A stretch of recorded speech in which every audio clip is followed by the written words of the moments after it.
Де Ервін? Сьогодні у Києві правозахисники і представники Меджлісу вкотре зібралися біля посольства Росії для того, щоб нагадати про жертв насильницьких викрадень в окупованому Криму.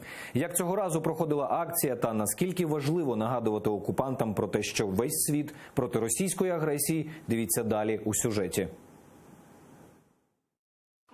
Учасники акції вимагають знайти зниклих безвісти в окупованому Криму. Один з закликів – знайти Ервіна Ібрагімова, члена Всесвітнього конгресу кримських татар. У травні 2016-го в Бахчисараї невідомі у формі дорожньої поліції Росії заштовхали його в свій автомобіль і відвезли у невідомому напрямку. З того часу доля Ервіна невідома.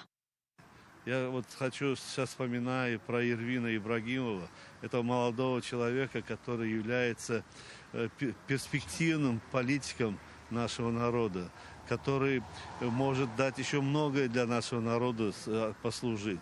И вот эти агрессоры, эти нелюди, его похитили. Я очень надеюсь, что он жив и что он вернется и присоединится к своему народу для дальнейшей борьбы за благополучие, для дальнейшей самоорганізації нашого народу.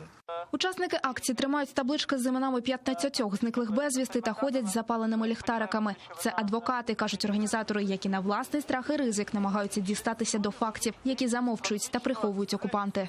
Адвокати і їх діяльність і є оцим променем світла, який може хоча б дістатися до певної інформації. І доволі символічний той факт, що наші учасники, перформери, вони ходили вдень з цими ліхтарями, аналогії з Діогеном, який шукав людину вдень із факелом. І так само і вони, як кажуть, вдень з вогнем не знайдеш певних доказів. Концентрувати увагу міжнародного суспільства на злочинних діях Росії зараз край важливо, адже завдяки довготривалій боротьбі з окупантським режимом фігурантам так званої справи Віджия Кашка змінили запобіжний захід на домашній арешт. Це не тільки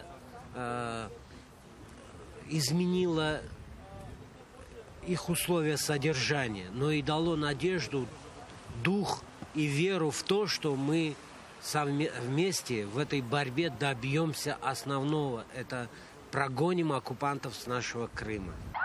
З моменту анексії в 2014-му зникли більше півсотні осіб, а декого, як Ришата Аметова, знайшли вбитими. Про долю 17, серед яких 13 кримські татари, досі нічого не відомо. Мілена Медій, Ислам Пінка, Заман, АТР.